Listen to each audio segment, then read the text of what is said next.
L'ALEFPA, c'est une association gestionnaire. Donc l'ALEFPA, ça veut dire Association laïque pour l'éducation, la formation, la prévention et l'autonomie. C'est une association qui gère aujourd'hui un peu plus de 250 établissements, qui emploie un peu plus de 4000 salariés dans l'Hexagone et dans les départements d'outre-mer. On a 3 structures et ces 3 structures, notamment l'équipe mobile, a été mise en place pour effectivement, en attendant en fait un projet de construction, puisqu'on va construire un établissement spécialisé qui sera une première sur ce territoire.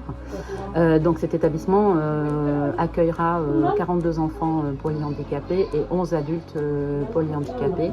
On a tous les métiers qui vont du médical, du paramédical à l'éducatif, donc infirmier, ergothérapeute, psychomote, médecin bien sûr, et sur la partie éducative on a effectivement éducateur spécialisé, AES, et puis après tout ce qui est fonction transversale, donc comme l'administratif, deux chefs de service. Pour l'instant, c'est une petite équipe d'une vingtaine de personnes qui va effectivement grandir petit à petit au fur et à mesure des projets qui sont sur ce territoire qui a bien besoin. La force de Saïdiwa, la force de l'ALEFPA à Mayotte et puis de façon plus générale le territoire de Mayotte, c'est que c'est un territoire en développement, c'est un territoire où tout est à faire.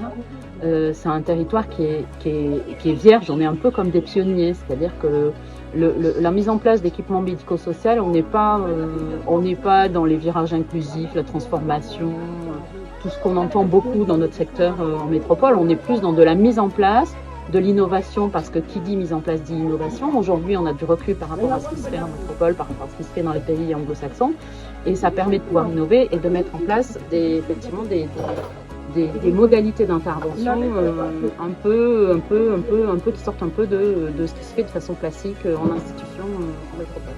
Donc rejoignez-nous, on a besoin de vous. Au quotidien, ce que je fais avec les jeunes, c'est d'accompagner aussi, d'assurer des soins et des conforts de bien-être des jeunes. On y va au domicile parce que comme la structure n'est pas encore construite, on va au domicile tous les jours, les jeunes, et on fait des activités par rapport à leur capacité, ceux qui sont aptes à faire des activités avec nous, des activités de stimulation, la stimulation de confort et tout, et ceux qui ne sont pas aptes de faire de stimulation, c'est de faire des jeux par rapport à leur capacité. Ce que j'aime dans mon travail, c'est le contact et puis de raconter, c'est comme si on voyage avec les jeunes. Et, les maisons ne sont pas adaptées. Quand je dis les maisons ne sont pas adaptées, la plupart des jeunes qu'on suit, ils vivent dans des maisons tolles, comme des maisons tolles. Il y en a qui ne font même pas 13 mètres carrés. Déjà l'espace, ça ne nous permet pas de travailler comme il faut. Donc on s'adapte avec les moyens qui sont. On travaille avec les enfants, on fait un peu de l'éducatif, ceux qui sont en capacité en tout cas de les lettres ou les chiffres. Et on fait aussi des stimulations. Il y a des situations qui fait beaucoup réfléchir et qui fait grandir. Difficulté dans le métier, c'est un métier où on travaille avec l'humain. Donc les difficultés peuvent être multiples. Les missions varient en fonction du public que j'accompagne. Moi, j'interviens plus au niveau des aides techniques et des matériaux médicaux. Et du coup, je suis en collaboration avec les différents prestataires qui sont sur place à Mayotte. Et je conseille les familles dans ce qui serait possible de mettre en place pour justement pallier les difficultés et aussi la situation de handicap que rencontrent les jeunes. Les difficultés que je rencontre le plus, c'est surtout lié à l'environnement. Parce qu'on va dans des endroits, c'est pas forcément accessible. L'autre difficulté que je rencontre, c'est également lié à l'insécurité qui existe, qui est présente à Mayotte. On va dans des zones que peu de personnes accepteraient d'intervenir. Moi, je suis pas vraiment dans les soins à proprement parler. Je suis plus dans la coordination, voir avec les médecins, avec les familles, les rendez-vous qu'ils ont, voir s'ils sont un bon suivi du coup médical, paramédical. On organise aussi les séances de kiné, voir s'ils ont tous leurs traitements et tout. Et au moins, ça change de rester à l'hôpital, dans un établissement, faire tous les jours la même chose, attendre dans une routine. Du coup, c'est ça qui m'a plus appelée ici. La reconnaissance des parents.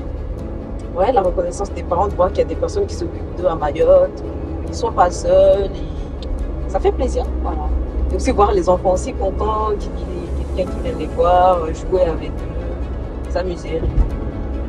J'accompagne des personnes polyhandicapées à leur domicile. Je fais des activités éducatives, des stimulations. J'utilise des objets, des renforçateurs pour faire les stimulations. Et je fais aussi des sorties extérieures avec eux. On a aussi des projets en groupe, comme Océano, où je participe avec eux. Il y a aussi un atelier éducatif. Je le fais à la LEFPA, à Saïdiwa, avec des jeunes qui ont la capacité de faire des activités éducatives. Moi, j'ai toujours aimé travailler auprès des personnes qui sont en difficulté ou en situation de handicap. Et surtout, ce que j'aime dans ce métier, c'est des temps d'échange avec les familles, écouter leurs attentes, les besoins qu'ils souhaitent avoir. Là, je travaille en collaboration avec l'infirmière. En fait, on est un peu complémentaires.